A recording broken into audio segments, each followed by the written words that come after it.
आज़ादी बचाओ news channel में सभी दर्शकों का स्वागत है। साई केमिकल कंपनी में लगी भीषण आग, लाखों का सामान जलकर हुआ खाक। दरअसल आज शनिवार 11 मई 2024 की सुबह सोलापुर चिंचोड़ी एमआईडीसी के साई केमिकल कंपनी में अचानक भीषण आग लग गई, जिस कारण कंपनी का लाखों रुपयों का नुकसान हुआ है। तो आग लगने की सूचना फायर ब्रिगेड को मिलते ही मौके पर पहुंच आग पर काबू पा लिया है। राहत की बात यह है कि इस आग में किसी प्रकार का जानी नुकसान नहीं हुआ है। नमस्कार, मी ज्योतिराम शिंदे, सब फायर ऑफिसर, चिंचोली एमआयडीसी। आम्हाला कंपनीतून असा कॉल आला की साई केमिकल कंपनीमध्ये आग लागली आहे, प्लॉट नंबर B36 मध्ये। कॉल आल्याबरोबर आम्ही आगीच्या घटनास्थळी ताबडतोब हजर झालो।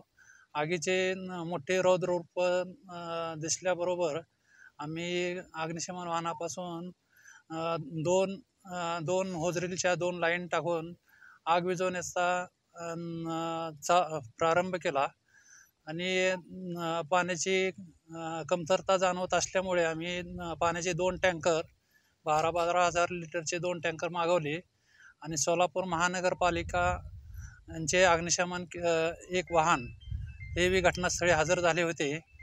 असे आम्ही एकूण आगीच्या घटनास्थळी 36,000 लिटरचे पाणी आम्ही यूज केलेले आहे। आणखी 12 ते 24,000 लिटर पाण्याची अपेक्षता आहे, तरी आग चालू आहे। आमचे आग विझवण्याचे शर्थीचे प्रयत्न चालू आहेत। आगीचे कारण आम्हाला समजू शकलेलं नाही।